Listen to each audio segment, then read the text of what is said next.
الحمد لله نحمده ونستعينه ونستغفره ونعوذ بالله من شرور أنفسنا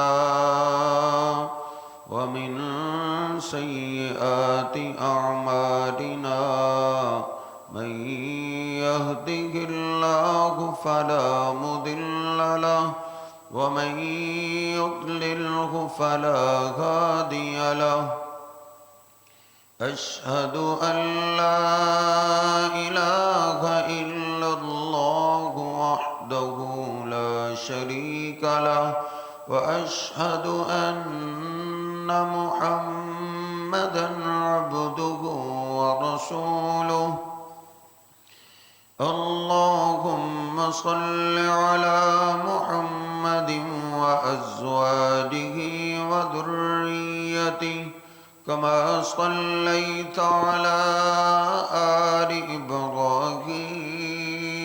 إبراهيم وبارك على محمد وأزواجه وذريته كما باركت على آل إبراهيم إنك حميد مجيد رب اشرح لي صدري ويسر لي أمري واحلل عقدة من لساني يفقه قولي رب زدني علما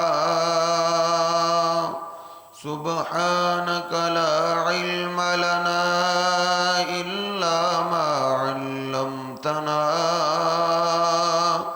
إنك أنت العليم الحكيم اللهم اغفر لنا ولوالدينا ولجميع المسلمين والمسلمات والمؤمنين والمؤمنات الأحياء منهم والأموات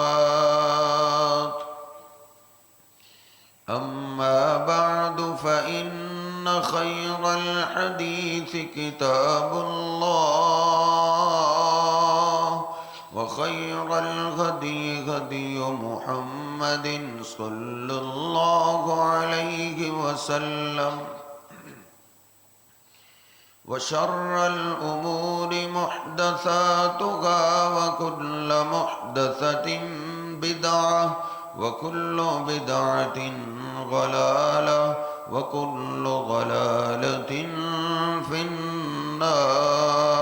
النار أعوذ بالله السميع العليم من الشيطان الرجيم من همزه ونفخه ونفسه بسم الله الرحمن الرحيم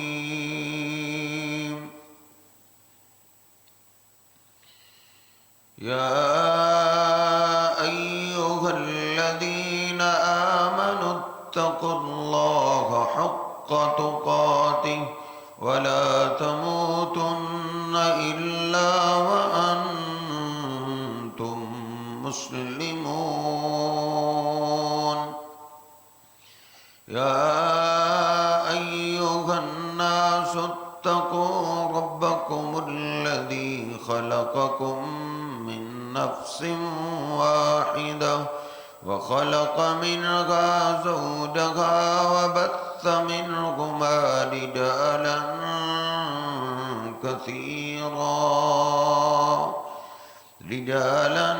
كثيرا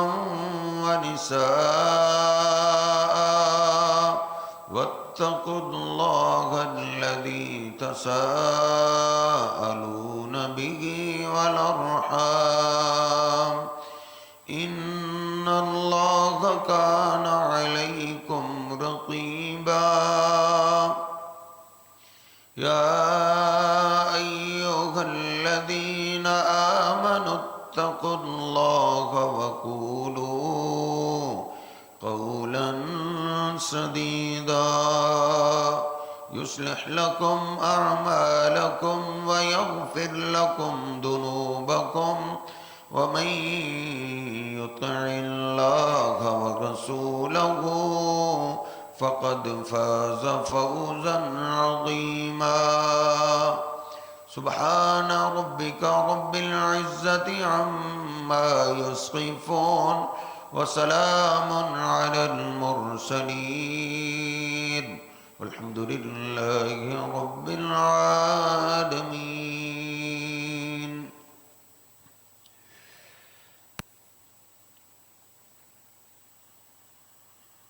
اللہ سبحانہ و تعالی 24ویں پارے میں فرماتا ہے وقال ربكم ادعوني استجب لكم. تمہارا رب کہتا ہے تم مجھے آواز دو، میں تمہاری التجاؤں کو قبول کرنے کے لیے تیار ہوں. اللہ پاک نے ادھر کوئی خاص وقت نہیں بتایا، جب چاہو آواز دو. یہ 24واں پارہ ہے، دن رات میں 24 ہی گھنٹے ہوتے ہیں، جس مرضی گھنٹے میں آواز دو. اور یہ آیت نمبر بھی 60 ہے کہ جس گھنٹے کے جس مرضی منٹ میں آواز دو، اللہ پاک ہر وقت تمہاری التجائیں سننے کے لیے تیار ہے. لیکن ایک بات یاد رکھیں، مسلم شریف میں حدیث پاک ہے، نبی پاک صلی اللہ علیہ وسلم فرماتے ہیں ان اللہ جمیل یحب الجمال. بے شک اللہ سبحانہ و تعالی خوبصورت ہے اور وہ خوبصورتی کو پسند کرتا ہے. جب بھی اللہ کو پکارنا ہے تو پکار میں حسن ہونا چاہیے، پکار میں خوبصورتی ہونی چاہیے. پکار میں خوبصورتی کیسے ہے؟ نبی پاک صلی اللہ علیہ وسلم فرماتے ہیں ان حسن الظن باللہ من حسن العبادہ، کہ اللہ کے بارے میں اچھا خیال رکھنا، اچھا گمان، اچھی امید رکھنا، یہ عبادت کا حسن ہے. الدعاء هو العبادہ، دعا ہی عبادت ہے. تو اس کا حسن یہ ہے کہ جب ہم دعا کر رہے ہوں ہمارے اندر کے حالات، دل کے حالات اللہ کے بارے میں خوبصورت ہونے چاہیے. کیونکہ اللہ سبحانہ و تعالی دل دیکھتا ہے. ان اللہ لا ينظر الى صورکم ولا الى اجسامکم ولا الى انسابکم. اللہ تمہارے خاندان نہیں دیکھتا، اللہ تمہارے مالوں کو نہیں دیکھتا، اللہ تمہارے حسن و جمال کو نہیں دیکھتا. وَلَٰكِن يَنظُرُ إِلَىٰ قُلُوبِكُمْ وَأَعْمَالِكُمْ. اللہ تمہارے دل دیکھتا ہے، پھر تمہارے اعمال دیکھتا ہے. دل کی کیفیت اللہ کے بارے میں اچھی ہونی چاہیے. امید اللہ پہ اچھی لگائے بندہ، یہ نہیں امید کسی اور پہ ہو اور دعا اللہ سے کر رہا. تعویذ پہ امید ہے، کسی کی دھاگے پہ امید ہے، کسی کی درخت پہ امید ہے، کوئی بتوں پہ امیدیں لگا کے بیٹھا ہوا ہے. اگر اللہ کو آواز دینی ہے تو امیدیں بھی اللہ پہ لگا. بخاری شریف میں حدیث قدسی ہے، اللہ رب العزت فرماتا ہے انا عند ظن عبدی بی، میں اپنے بندے سے ویسا سلوک کرتا ہوں جیسی مجھ پہ امید رکھتا ہے. جیسا گمان ویسا فیصلہ. ان ظن خیرا فلہ، اگر میرا بندہ مجھ پہ خیر کی امید رکھتا ہے تو میں اپنے بندے سے خیر والا معاملہ کرتا ہوں. وَإِن ظَنَّ شَرًّا فَلَهُ، اگر خیالات امیدیں بری ہوں تو پھر انسان کی اپنی مرضی. ایمان والے اچھی امیدیں رکھتے ہیں اور ان کی امیدیں بھی اللہ پہ ہوتی ہیں. بتوں پہ امیدیں، قبروں پہ امیدیں، تعویذوں پہ امیدیں اور اللہ سے نا امیدی. تیرا اقبال بھی کہتا ہے بتا پھر کافری کسے کہتے ہیں، اور کافری کیا ہے؟ امید اللہ پہ لگا. یہ ایمان والوں کی شان شان نہیں ہے، یہ مسلمانوں کی شان شان نہیں ہے کہ وہ اللہ کے سوا غیر اللہ پہ امیدیں لگا کے بیٹھا. یہ تو اللہ نے مشرکوں کے بارے میں کہا ہے، اللہ نے کافروں کے بارے میں کہا ہے، اللہ نے منافقوں کے بارے میں کہا ہے. سورہ فتح وَيُعَذِّبَ الْمُنَافِقِينَ وَالْمُنَافِقَاتِ وَالْمُشْرِكِينَ وَالْمُشْرِكَاتِ. اللہ سخت عذاب دے گا مشرک مردوں کو، مشرک عورتوں کو، منافق مردوں کو، منافق عورتوں پہ اللہ سخت ناراض، سخت عذاب دے گا. کیوں؟ الظانین باللہ ظن السوء. یہ جب اللہ کے بارے میں سوچتے ہیں تو برا ہی سوچتے ہیں. اللہ پہ انہوں نے کوئی اچھی امید نہیں رکھی. میں ادھر آواز دیتا ہوں، لاہور والا ادھر سے سنتا ہے، ملتان والا ادھر سے سنتا ہے، مدینے والا ادھر سے سنتا ہے، کربلا والا ادھر سے سنتا ہے، اور اللہ مسلمان آج کا کہتا ہے اللہ ادھر سے نہیں سنتا. اس سے بڑی نا امیدی کیا ہو سکتی ہے؟ دور والوں پہ تجھے امیدیں ہیں اور اللہ جو کہتا ہے نحن اقرب الیہ من حبل الورید. و میرے بندے میں تیری شاہ رگ سے بھی زیادہ قریب ہوں. ہو سکتا ہے تیرے دل سے ایسی صدا اٹھے جس کو تیرے کان نہ سن سکے، اللہ وہ بھی سنتا ہے.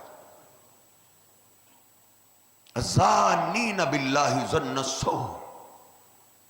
عبداللہ بن مسعود رضی اللہ تعالیٰ فرمایا کرتے تھے والذی لا الہ غیرہ، اللہ کی قسم ما اوتی احد خیرا من حسن الظن.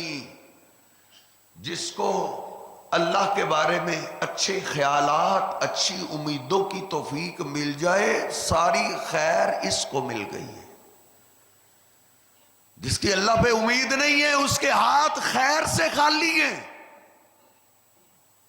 انا عند ظن عبدی بھی، اللہ کہتا ہے میں میرے بندے تجھ سے ویسا سلوک کروں گا جیسا مجھ پہ تو یقین رکھے گا، جیسی مجھ پہ امید رکھے گا.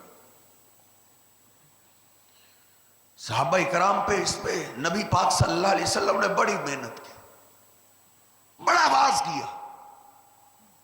ان کو تو قرآن پاک بھی واز کرتا وَلَلْآخِرَةُ خَيْرٌ لَكَ مِنَ الْأُولَىٰ. اللہ پہ اچھی امید رکھو، بعد میں بڑی خیر آئے گی. امید اچھی رکھ. فَإِنَّ مَعَ الْعُسْرِ يُسْرًا، اِنَّ مَعَ الْعُسْرِ يُسْرًا. اللہ کہتا ہے تنگی ہے، اللہ پہ امید رکھ، تنگی کے بعد آسانی آ جائے گی. اللہ نے پھر فرمایا اِنَّ مَعَ الْعُسْرِ يُسْرًا. اللہ پہ نا امید نہ ہو، اللہ اس تنگی سے تجھے نکال کے آسانیوں میں لے آئے گا. تو اللہ پہ امید رکھ. صحابہ کرام کیسی اللہ پہ امید رکھتے تھے. مکہ پہ چڑھائی کر دی، مدینہ پہ چڑھائی کر دی مکہ والوں نے، سارے لشکر جمع کر کے لائے، اور اللہ کی آزمائش دیکھو، میرے حبیب علیہ السلام کو خبر تک نہیں. اسلحے سے لیس ہو کے آیا، چند لوگ ان کو مٹا دو. اور مدینہ کے آس پاس کے جو یہودی تھے ان ظالموں نے ان کو بھی اپنے ساتھ ملا لی. چاروں طرف سے جب گھیرا ہو گیا اب میرے حبیب علیہ السلام کو اطلاع ملی، اجاؤکم من فوقکم ومن اسفل منکم، اللہ قرآن میں کہتا ہے اس وہ وقت تجھے یاد ہے کہ جب آپ کے اوپر والی جانب بھی آپ کا دشمن تھا، نیچے کی طرف بھی دشمن تھا، چاروں طرف سے تمہیں گھیر لیا گیا، ہنا کا زلازل، ادھر جھنجھوڑ دیے گئے ایماندار بھی، ابتلی المؤمنون وزلزلوا زلزالا شدیدا، اللہ کہتا ہے ایمان والوں کی آزمائش میں اخیر ہو گئی، جھنجھوڑ دیے گئے کہ سارے راستے ہی بند ہو گئے، اب بچاؤ کا کوئی راستہ نہیں۔ اللہ کہتا ہے وَتَظُنُّونَ بِاللَّهِ الظُّنُونَا، مدینے والوں کے خیالات الگ الگ سے ہونے لگے، لِيُمِيزَ اللَّهُ الْخَبِيثَ مِنَ الطَّيِّبِ، اللہ ایسے حالات لاتا ہے، اللہ کہتا ہے میں گندے لوگوں کو اچھے لوگوں سے علیحدہ کرتا ہوں۔ ایسے حالات میں تو پتہ چلتا ہے رب سے وفا کون کرتا ہے۔ اب ادھر جو منافقین تھے، ان لشکروں کو دیکھ کے جب انہوں نے صورتحال دیکھی، بچاؤ کے راستے بھی بند ہیں، بھاگ بھی نہیں سکتے، تو پھر انہوں نے کیا کہا؟ اللہ قرآن پاک میں کہتا ہے جن کے دلوں میں بیماری تھی اور جو منافقین تھے وہ کیا کہنے لگے؟ ما وعدنا اللہ ورسولہ الا غرورا، اللہ اور اس کے رسول نے ہمارے ساتھ دھوکہ کیا ہے، ہمیں بڑے سبز باغ دکھائے، ہمارے ساتھ دھوکہ ہو گیا، اب تو ہم بھاگ بھی نہیں سکتے، بھاگ کے کدھر جائیں؟ سارے حالات اس طرح ہیں۔ اور کئی منافقین نبی پاک صلی اللہ علیہ وسلم کے پاس آتے اور کہتے ہیں ان بیوتنا عورا، ہمیں چلو گھر ہی جانے دو، ہمارے گھر خالی۔ اللہ کہتا ہے وما ہم بعورا، وہ گھر خالی نہیں تھے، ان یریدون الا فرارا، وہ اب آپ کا ساتھ چھوڑ کے بھاگنا چاہتے ہیں۔ ایسے خیالات، جن کے ایمان کمزور تھے، جن کے دلوں میں بیماری تھی، جن کے اندر نفاق تھا، ان کے حالات ایسے ہو۔ اور جو مضبوط ایمان والے تھے، جن کے لیے بچے قربان کرنا مسئلہ نہیں، جن کے لیے مال لٹانا مسئلہ نہیں، جن کے لیے وقت لگانا مسئلہ نہیں تھا، ان کی آگے اللہ نے خوبیاں بیان کرتے ہوئے کیا کہا؟ وَلَمَّا رَأَى الْمُؤْمِنُونَ الْأَحْزَابَ قَالُوا هَذَا مَا وَعَدَنَا اللَّهُ وَرَسُولُهُ وَصَدَقَ اللَّهُ وَرَسُولُهُ، جب ایمان والوں نے یہ لشکر دیکھے تو وہ کہنے لگے یہ تو اللہ نے جو ہم سے وعدہ کیا تھا اور اللہ کے رسول نے وعدہ کیا تھا وہ سچا کر دکھایا ہے۔ مَا زَادَهُمْ إِلَّا إِيمَانًا وَتَسْلِيمًا، ایمان والے اس مصیبت میں، اس بے بسی میں، ایمان میں اور زیادہ ہو گئے، ان کا ایمان بڑھ گیا، وَتَسْلِيمًا، اور وہ اپنے حبیب کی فرما برداری میں بھی اور زیادہ تیز ہو گئے۔ اللہ کے حبیب اب آپ آرڈر دیں، اب کیا کرنا ہے؟ ایمان اور منافقین کے خیالات اللہ کے بارے میں مشکلات اور مصیبتوں میں بدلتے رہتے ہیں۔ ایمان والوں کے خیالات اور ہوتے ہیں، اونچے ہوتے ہیں، بلندی پہ ہوتے ہیں، اور منافقین جو کنارے پہ اللہ کی عبادت کرتے ہیں، کنارے کنارے پہ مصیبت کو دیکھ کے کنارے سے ہی بھاگ جاتے ہیں۔ اس لیے اپنے خیالات اچھے کیجئے، جب اللہ کو پکارنا ہے امید اچھی ہونی چاہیے۔ اللہ نے کیسے سمجھایا؟ ابراہیم علیہ السلام کو اللہ نے حکم دیا اپنے بیٹے کو اور اپنی بیوی کو چھوڑ آؤ میرے گھر کے پاس۔ اپنی بیوی ہاجر، جن کا نام ہی ہاجر ہے، ہجرتوں والی، کبھی باپ نے ہجرت کے لیے گھر سے نکالا، کہا جاؤ اس جوڑے کی خدمت کرو، اور اب اللہ کی طرف سے پیغام آ گیا ہے کہ اپنی بیوی ہاجرہ کو میرے گھر کے پاس چھوڑو۔ ہاجرہ علیہ السلام کو ساتھ لیا، معصوم ننھا بچہ بیٹا اسماعیل جو بڑھاپے میں اللہ نے عطا کیا تھا اس کو بھی ساتھ لیا ہوا اللہ کے گھر کے پاس عند بیتک المحرم، حرمت والے اللہ کے گھر بیت اللہ کے پاس ابراہیم علیہ السلام نے مشکیزہ رکھا، بیوی کو بٹھایا، بیوی کی گود میں بیٹے کو بٹھایا اور بغیر بات کیے پیچھے مڑ کے پلٹ پڑا۔ بخاری شریف میں آج ہی پڑھ رہا تھا کہ اماں جی ہاجرہ پریشان ہوگی کہ ابراہیم کو کیا ہوگا، بیٹے کو ادھر چھوڑا، پیچھے بھاگی ہوئی آواز دیتی یا ابراہیم یا ابراہیم، او ابراہیم او ابراہیم۔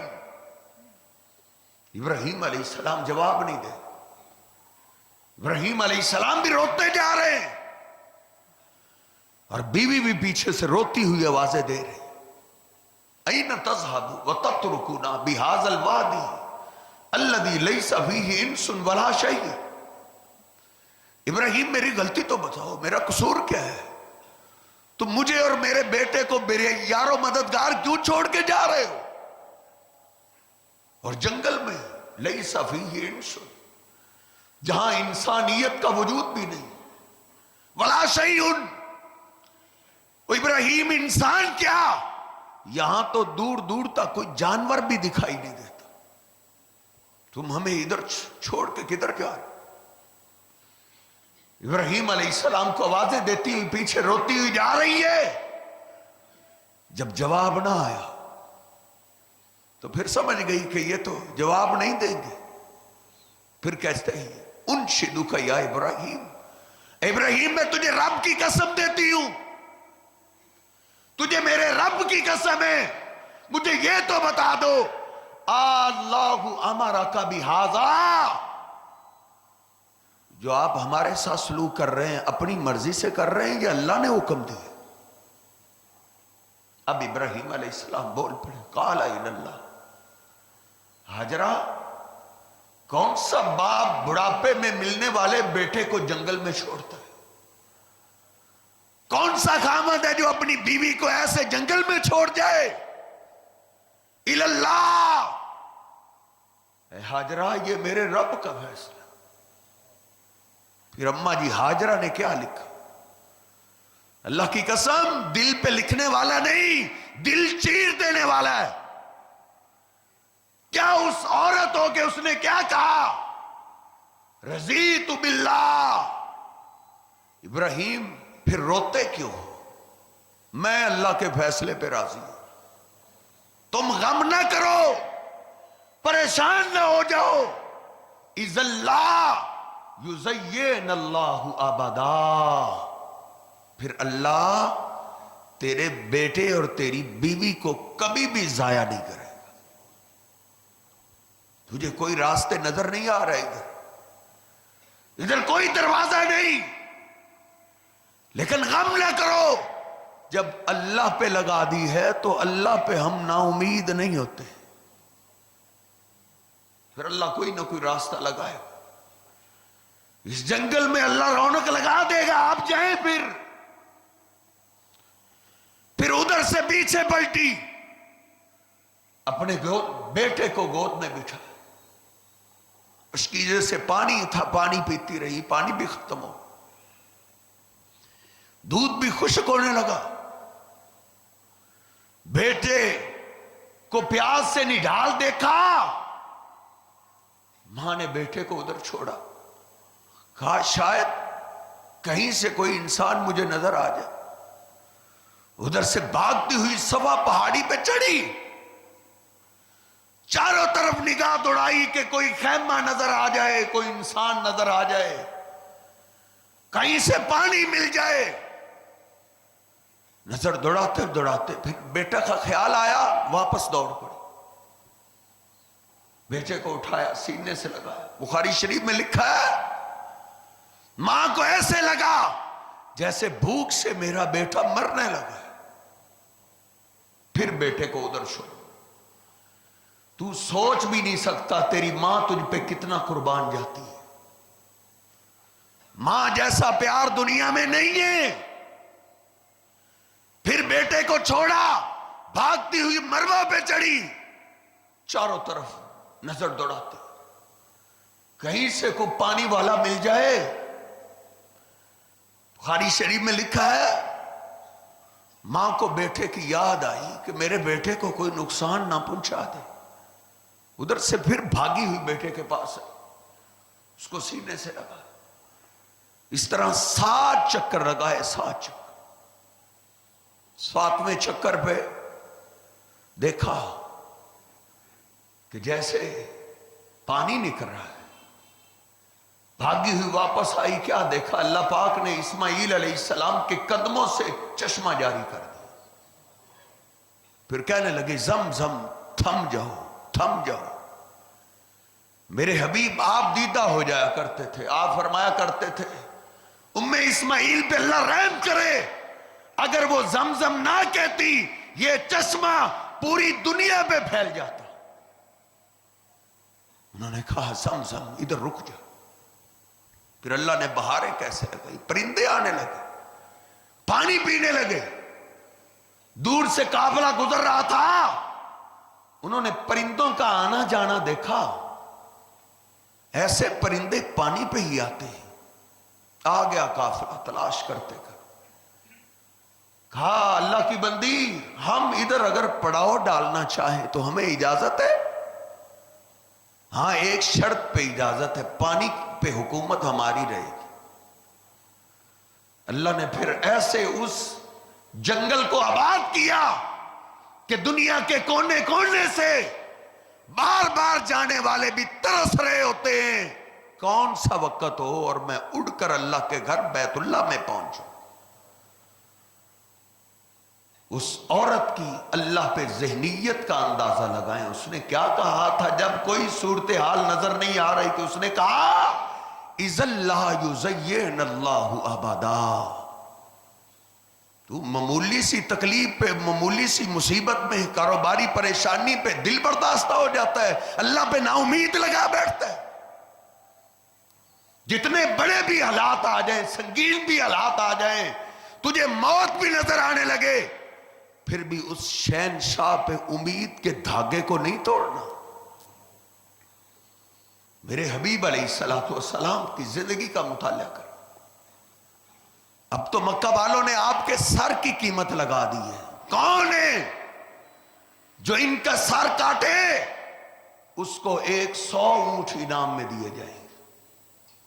اب نبی پاک صلی اللہ علیہ وسلم نکلے، جناب صدیق کہتے ہیں بیت اللہ پہ آخری نگاہ ڈال رہے اور زاروں کی تار رو رہے ہیں، اللہ کے گھر دل نہیں چاہ رہا میں تجھے چھوڑ کے چلا گیا، تجھ میں نے بچپنا گزارا ہے، تجھ میں نے جوانی گزاری۔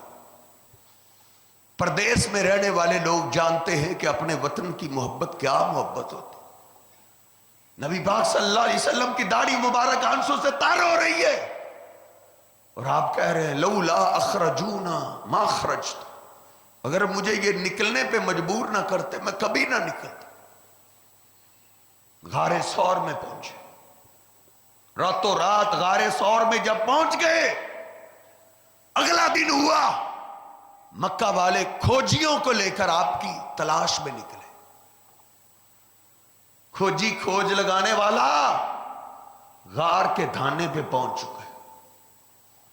جناب ابوبکر صدیق کہتے ہیں باتوں کی آوازیں آنے لگی، میں نے اوپر نگاہ دوڑائی تو دیکھا کہ دشمن سر پہ آ چکا ہے۔ میں نے اپنے حبیب سے عرض کی اللہ کے حبیب اگر دشمن اپنے پاؤں کی طرف دیکھتا ہے لَأَبْصَرَنَا، تو اللہ کے حبیب وہ ہمیں دیکھ لے گا، ہمیں پکڑے جائے گا۔ نبی پاک صلی اللہ علیہ وسلم نے کیا فرمایا؟ او ابو بکر اسکت، خاموش ہو جاؤ، ما ظنک بسنین اللہ ثالثہما، اللہ کے بارے میں ایسی امید نہیں رکھتے، مثبت سوچ رکھتے، مثبت امید رکھتے ہیں، مثبت فیصلے ہوتے ہیں۔ ابو بکر اس کے بارے میں تیرا خیال کیا ہونا چاہیے جن دو کے ساتھ تیسرا ان کا اللہ ہے؟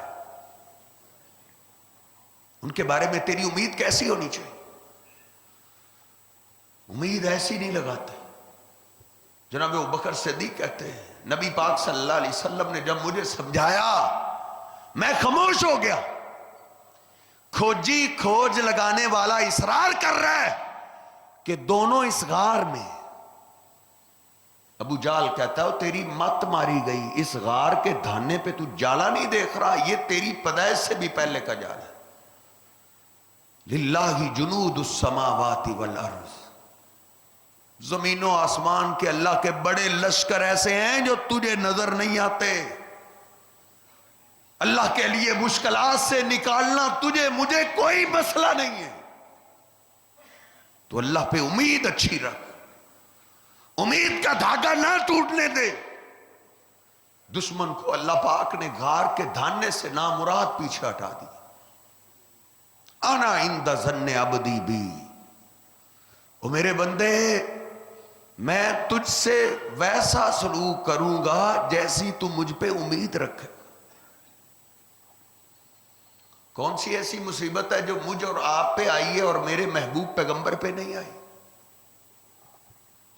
کیا میرے حبیب علیہ الصلوۃ والسلام کی بیٹیوں کو طلاقیں نہیں ہوئی؟ کیا میرے حبیب علیہ السلام کی بیٹی کو شہید تک نہیں کیا گیا تھا؟ اس سے بڑا تو کیا ہے؟ میرے حبیب علیہ السلام کا بیٹا دنیا سے فوت نہیں ہوا. کیا انہوں نے اللہ سے امید ختم کر دی تھی؟ اللہ پاک سے تعلقات کاٹ دیے تھے؟ نہیں نہیں. ان مع العسر یسرا وللآخرۃ خیر لک من الاولی. اللہ سے امید رکھ, اس مصیبت کے بعد اللہ تجھے خیر دے گا, خیر. موسیٰ علیہ السلام اپنے ساتھیوں کو لے کر جب دریا کے کنارے پہ پہنچے تھے, اللہ کا قرآن کہتا ہے فلما تراء الجمعان قال اصحاب موسیٰ انا لمدرکون. پیچھے دیکھا فرعون کی فوجیں, آگے دریا آ گیا, راستہ ہی نہیں. موسیٰ علیہ السلام کے ساتھیوں نے کہا انا لمدرکون, موسیٰ تو نے ہمیں مروا دیا ہے. فرعون کی غلامی میں تھے, جی تو رہے تھے نا, آپ تو وہ چین سے ہمیں جینے نہیں دے گا. جادوگروں کو اس نے کیسی سخت سزا دی, تو ہمارے بھی بازو اور ہاتھ کٹوائے گا. تو موسیٰ علیہ السلام نے کیا کہا؟ قال کلا ان معی ربی سیہدین. نہیں میرے ساتھیو, میرے ساتھ میرا رب ہے, وہ کوئی ضرور راستہ نکالے گا. میں سورۃ شعراء آج پڑھ رہا تھا کہ ادھر موسیٰ علیہ السلام نے اللہ سے دعا بھی نہیں کی کہ اللہ کو راستہ نکال, دعا نہیں کی. بس خیالات اپنی قوم کے سامنے رکھے ہیں کہ مجھے اپنے رب پہ اچھی امید ہے, کوئی راستہ نکالے گا. فَأَوْحَيْنَا إِلَى مُوسَىٰ أَنِ اضْرِب بِعَصَاكَ الْبَحْرَ. اللہ کہتا ہے ہم نے فوراً وہی نازل کی, موسیٰ دریا پہ لاٹھی ماری. لاٹھی ماری, اللہ نے 12 راستے بنا دیے, پار کر دیا, دشمن کو وہیں غرق کر دیا. انا عند ظن عبدی بی. اللہ کہتا ہے میرے بندے جیسا مجھ پہ گمان کرے گا تجھ سے ویسا ہی سلوک کرو. خضر علیہ السلام نے موسیٰ علیہ السلام کو یہی سمجھایا تھا, انہوں نے یہی واز کیا تھا. جب کشتی میں جا رہے تھے خضر علیہ السلام نے پھٹا توڑ دیا. موسیٰ علیہ السلام نے کہا انہوں نے ہمیں کشتی پہ سوار کیا اور آپ نے ان کا نقصان کر دیا. نقصان بھی ہو جائے پھر بھی اللہ پہ اچھی امید رکھو. خضر علیہ السلام نے کیا کہا؟ وما فعلتہ عن امری. موسیٰ یار میں نے کون سا اپنی مرضی سے کیا ہے, یہ تو اللہ نے مجھے حکم دیا تھا کہ ان کے بعد ایک ظالم بادشاہ رہتا ہے, جو کشتی صحیح سلامت دیکھتا ہے وہ اس کشتی کو چھین لیتا ہے. مصیبت اور نقصان اور پریشانی دیکھ لو, اس میں بھی اللہ پہ خیر سمجھو, کوئی خیر نکالے گا. آگے گئے, بچہ ایک بچوں سے کھیل رہا تھا, خضر علیہ السلام نے اس بچے کو قتل کر دیا. موسیٰ علیہ السلام پھر بول پڑے ایک معصوم بچے کی تم نے جان لے لی. اس بچے کا کیا قصور تھا کہ اس کو آپ نے موت کے گھاٹ اتار دیا؟ تو خضر علیہ السلام نے کہا وما فعلت ہوا امری، میں نے کون سا اپنی مرضی سے کیا. اس بچے نے بعد میں کیا کیا گل کھلانے تھے اللہ کو پتا تھا.